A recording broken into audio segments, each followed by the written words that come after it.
we're officially on day 3 of the Sales in for Summer Challenge. Welcome to this episode of the Smart Leaders Sell podcast. I am Jess, sales coach and leadership expert, and I'm really excited to be supporting you all this week with your Sales in for Summer Challenge. This is genuinely one of my favorite times of the year. We run challenges quarterly in my business, and it's always really good fun to help people implement just tiny tweaks and changes that actually make a huge difference to bottom line revenue, to the confidence that you have when it comes to sales, to the confidence that you have when it comes to business building and all that kind of stuff. And this one is no different. So thank you for letting me support you over the next, we got 3 days left, which is all very exciting. And it seems like it is whizzing past. So if you haven't heard already, we are doing a huge push this week to get into that iTunes top 100 for business and marketing category.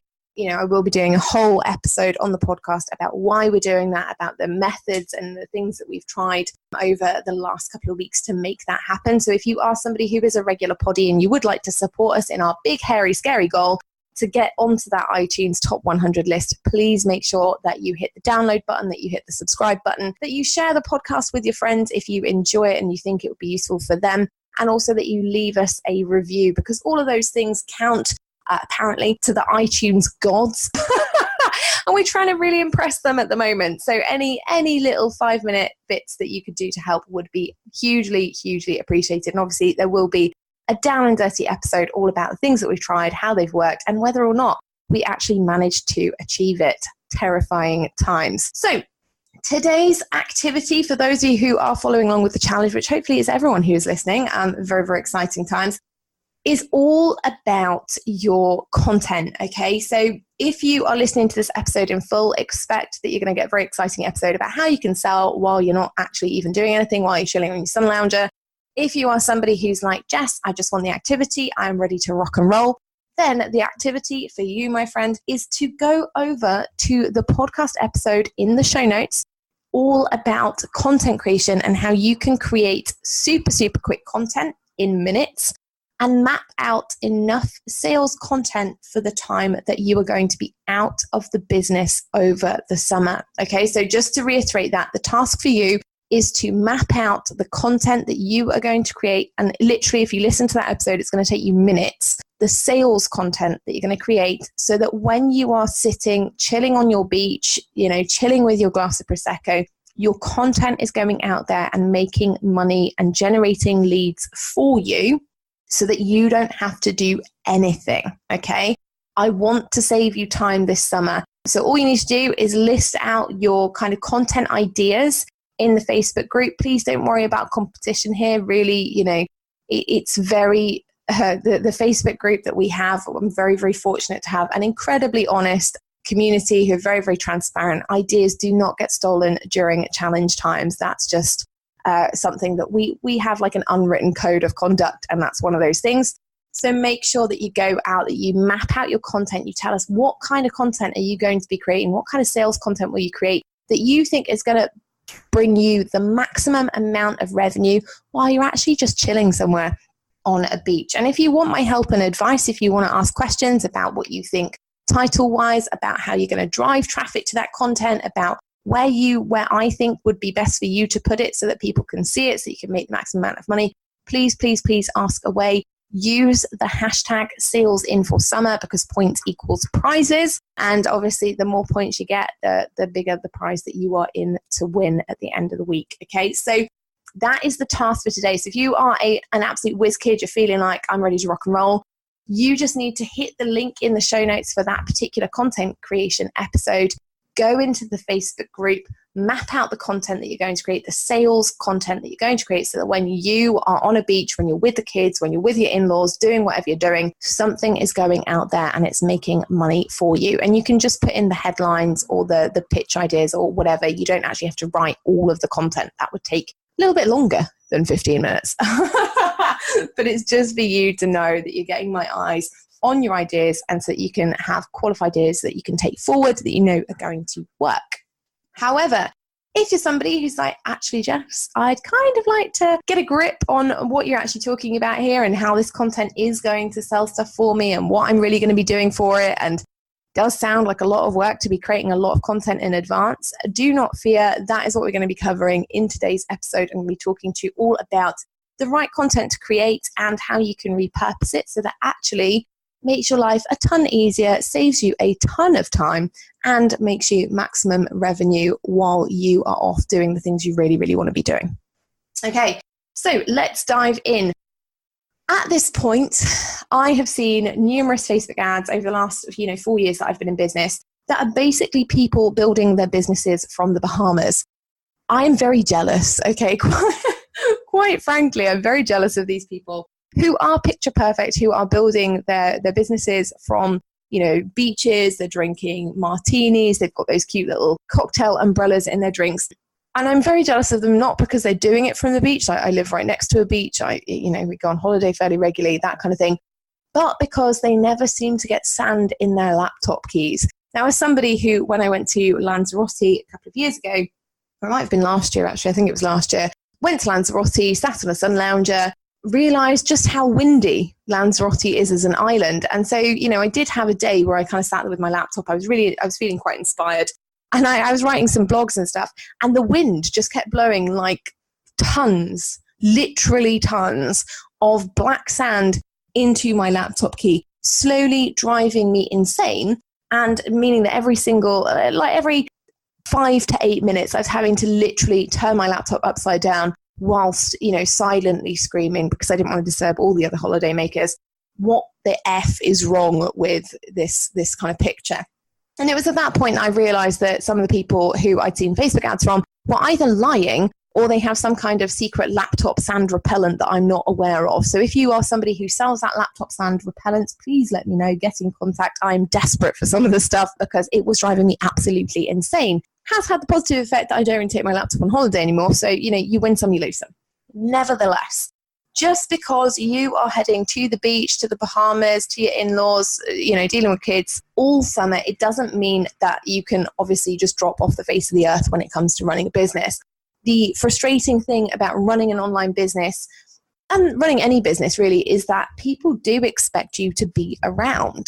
And it's not an unreasonable expectation, okay? They're still buying things. They're still looking for support. They're still looking for somebody to solve their problem. So it's not really an unreasonable expectation that they want people to be there. However, when you're on holiday, I don't know if anyone else does this, but I'm a bit resentful. Like when I'm sat there with my pint of San Miguel or my cocktail or whatever, I do really resent the expectation that, I have to show up on a Facebook Live or I have to go in and, do a ton of stuff or send out a bunch of live emails. Not because I'm an inherently selfish person, but just because when I was working in my corporate job, when I went on holiday, I had enough of that. I had enough of checking my BlackBerry and worrying about how so-and-so made a sale, has so-and-so closed that deal, what's happened with this particular objective or action that we're supposed to be taking. And I vowed to myself that when I started my business, when I had time off, it was going to be time off. I was going to sit there and I wasn't going to worry about my business. I was going to be okay with the fact that I wasn't necessarily doing anything actively to make money. Obviously, my bank manager was not so keen on this plan and was very much like, yeah, but you do still have to make money. We can't actually fund you to just go on holiday and do nothing, which I thought was a little bit unreasonable. But, we came to a happy compromise where I finally agreed that actually prior planning was going to be very, very useful for my business. And that's what we're coming to today. This is, people often talk about passive income. We talk about making sales on autopilot. And the really non-sexy thing about making sales on autopilot is that it does require prior planning, and as my dad would say, prior planning prevents piss poor performance. Bugger, Scott. We now have to rate this episode an E on iTunes because I use an expletive. Damn it. There we go. That's probably another one.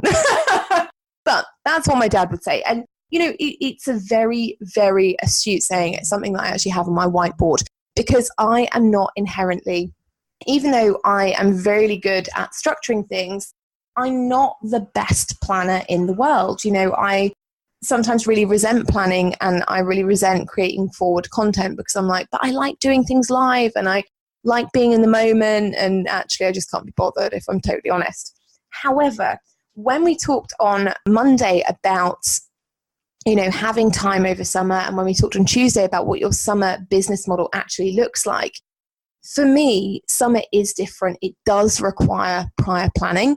And so no matter how late that is, whether I start prior planning in July, like I've done this year, or whether I start prior planning in March for the summer, like I did last year, because I knew I was going to be away for a lot of it, it doesn't matter how late you start. The point is, the more prepared you are, the easier this is going to be, and the more money genuinely you are going to make. I keep saying during this series that August for me last year was one of 2 of my biggest months. So August and December, which are the times that everybody else says, oh, nobody buys, and it really is not true. And the biggest difference for me that I see about the way that my business operates versus the way that some of my major competitors operate is that I prior planned out. I knew what content I was going to have over the summer. I knew what I was going to be selling with that content. I knew how it's going to work.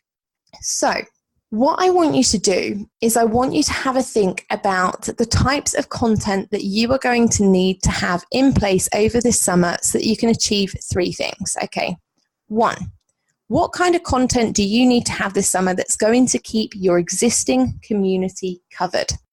So have you scheduled out Facebook posts for your Facebook group, that are going to continue to start interesting conversations, to continue to make them feel valued and nurtured over the summer period? If you haven't, that is definitely a type of content that you want to have, because you want to lead by example. Now, I say this because here I am living this particular dream.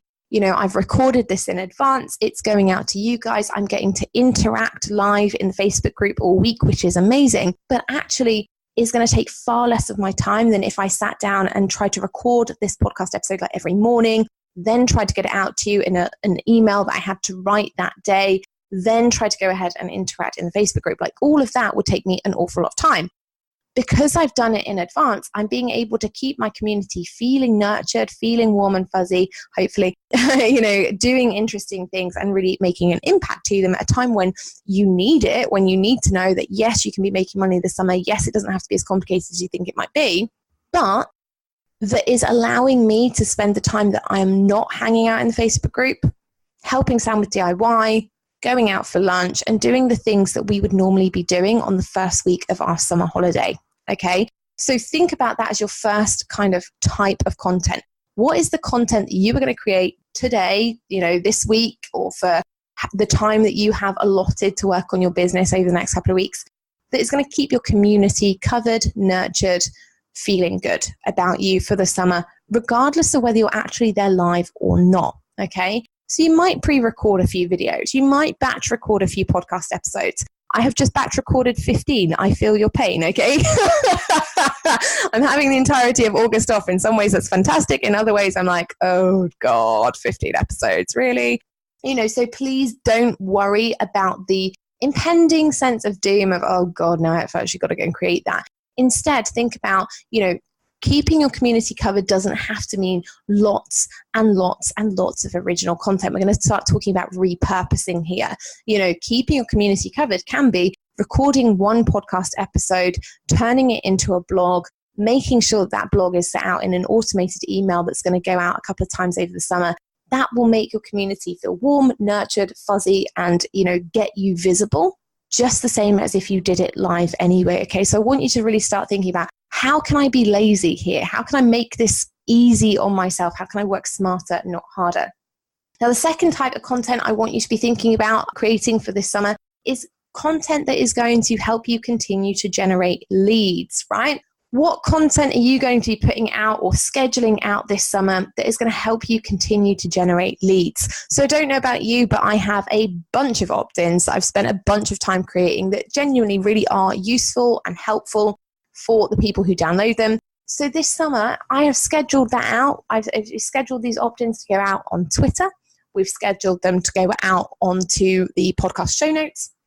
We've scheduled them to go out into the Facebook group, onto my business page, in my emails. Like, the friggin' opt-ins are everywhere. Okay. And the reason that they're everywhere is because it helps keep my existing community warm, nurtured, feeling good, giving them interesting activities, but also helps me generate leads, right? If I'm scheduling out this content, if it's going out into the big bad world of the internet, then the content is going out there. It's still generating steady leads regularly. You know, if you want to take this up a notch and you have the budget for ads, then absolutely, you know, pop out a Facebook ad this summer, generate some leads, you know, and have that content that is helping you get people onto your email list and building that audience for you while you're sat there drinking your Mai Tais, okay?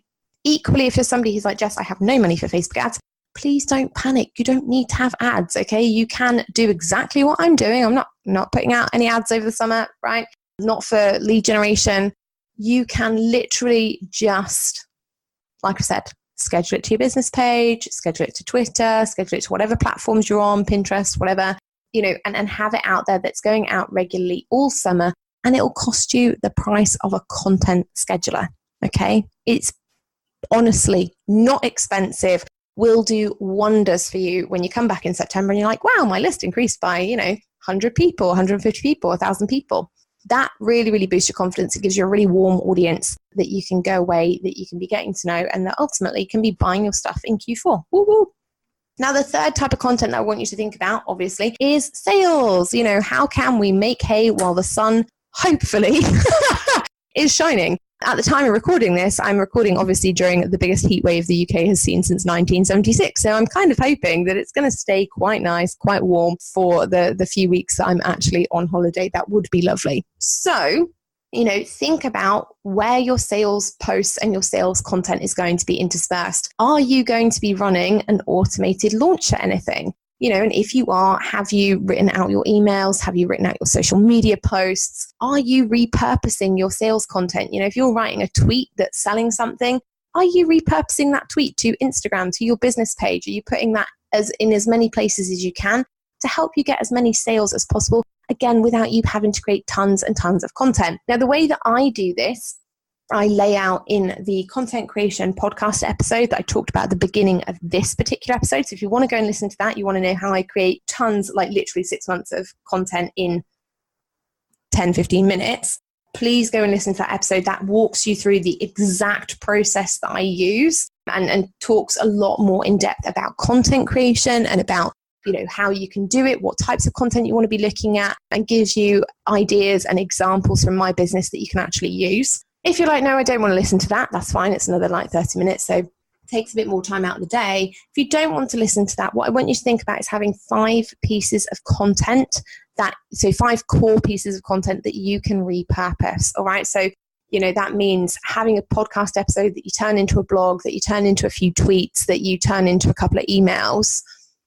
That is your audience, existing audience connection and nurturing kind of content. And then again, you do the same for your lead generation content, and you do the same for your sales content. What that means is that you're repurposing like an absolute boss. And so instead of having tons and tons of original pieces of content, you literally are just creating 5 original pieces of content, and you're either putting a sales slant on them, an audience nurture slant on them, or a lead generation slant on them. Okay, if you get stuck with this at all, please go into the Facebook group. I am here for you all week to answer questions, to help you out, to give you support, to make sure that you know what you're doing. So if you do have questions on that, please, please, please go and ask the question. Make sure you use the hashtag #SalesInForSummer, and I will be picking those up all day today, answering any questions that I can and making sure that you are creating amazing content that's going to nurture your existing audience, help you generate new leads, build a bigger audience for September, and also make sales while the sun shines. All right. So if you have enjoyed this episode, please make sure that you do leave us a review. Like I say, we are pushing for that iTunes top 100 spot this week. I will see you tomorrow. And tomorrow, I'm actually a little bit scared. A little bit scared about tomorrow's episode. It's very, very different to anything that I've included in a challenge before, but gets phenomenal results. And typically, this is something that I only share with my one-to-one clients. So please make sure you tune in tomorrow for that episode. I genuinely think it will be amazing for the summer, or the sales of the summer that you're about to have. All right, I will see you tomorrow's episode. Have a wonderful day. Enjoy the sunshine. I'll see you then.